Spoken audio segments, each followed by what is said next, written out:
शिव तंत्र कहता है सांस ही जीवन का द्वार है। सांस को साधो तो मन को साधो और मन को साधो तो ब्रह्मांड को साध लो। दोस्तों, ये वीडियो सिर्फ एक साधारण ब्रीदिंग टेक्निक पर नहीं है। ये वह विज्ञान है जिसे स्वयं भगवान शिव ने देवी पार्वती को हिमालय की गुफाओं में सुनाया था। आज हम उसी ज्ञान को आधुनिक विज्ञान और व्यवहारिक जीवन के साथ जोड़कर समझेंगे। देवी का प्रश्न। देवी पार्वती ने शिव से पूछा, प्रभु, ये संसार दुख और अशांति से भरा है। मन क्यों स्थिर नहीं रहता और इस बेचैन मन को शांति कहाँ मिलेगी? शिव बोले, देवी, मन चंचल है क्योंकि सांस चंचल है। जब श्वास स्थिर हो जाती है तो मन अपने आप स्थिर हो जाता है। यही वो स्वर विज्ञान, साइंस ऑफ ब्रेथ है, जिसे हम आगे समझेंगे। सांस और जीवन का संबंध।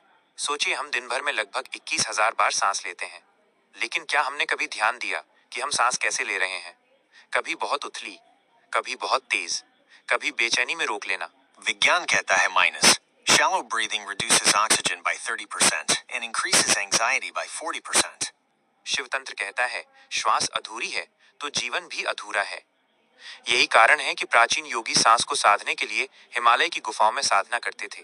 कथा, ऋषि भृंगरी और श्वसन विद्या। एक कथा आती है, ऋषि भृंगरी वर्षों तक ध्यान करते रहे लेकिन मन स्थिर नहीं हुआ। वे शिव के पास आए और बोले, प्रभु, ध्यान सफल क्यों नहीं हो रहा? शिव ने कहा, भृंगरी, तुम मन को साधने की कोशिश कर रहे हो, जबकि मूल कुंजी श्वास में है।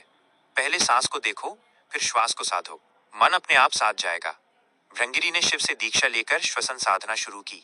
कुछ ही वर्षों में वे सिद्ध हो गए। यही संकेत है मन से पहले श्वास। आधुनिक विज्ञान क्या कहता है? आज न्यूरोसाइंस कहता है धीमी और गहरी सांस पैरासिम्पैथेटिक नर्वस सिस्टम को सक्रिय करती है। इससे तनाव हार्मोन कॉर्टिसोल 30% तक घट जाता है और हृदय की धड़कन स्थिर हो जाती है।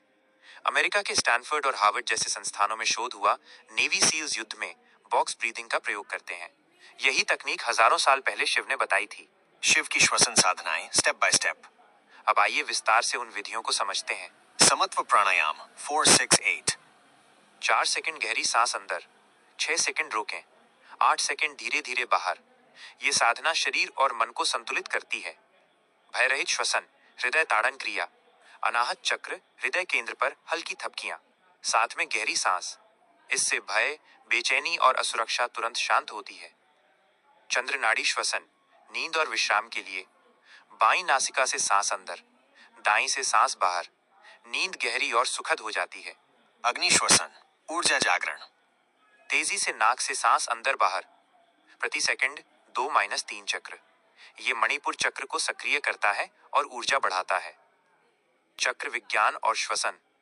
शिव तंत्र कहता है सांस केवल शरीर में ही नहीं बल्कि चक्रों के बीच ऊर्जा का प्रवाह है। 1. मूलाधार चक्र, सांस को धीमा करने से स्थिरता। 2.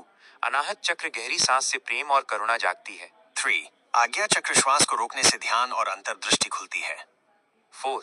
सहस्रार चक्र, जब श्वास और मन विलीन हो जाते हैं तो साधक शिव के साथ एकाकार हो जाता है। यही कारण है कि साधक श्वसन से अलौकिक शक्तियां प्राप्त करते हैं।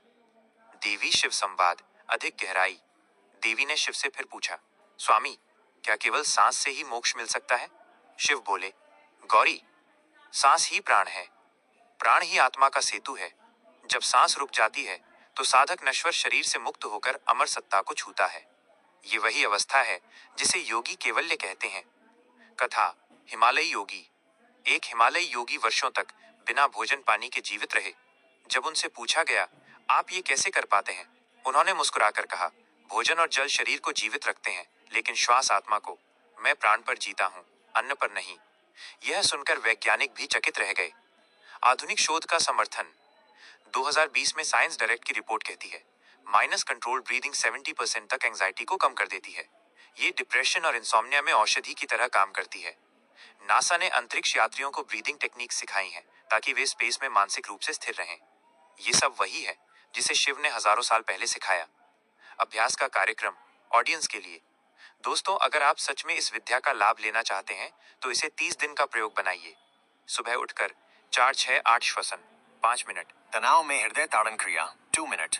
सोने से पहले चंद्र नाड़ी श्वसन 5 मिनट और सप्ताह में 3 दिन अग्नि श्वसन 3 मिनट। आप देखेंगे मन स्थिर होगा, ऊर्जा बढ़ेगी और नींद गहरी होगी। अंतिम संदेश, शिव का आह्वान।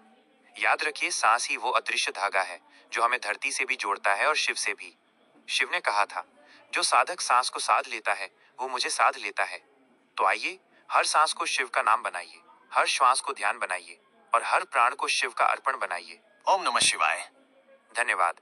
आपसे फिर मिलेंगे शिव के किसी और रहस्य के साथ।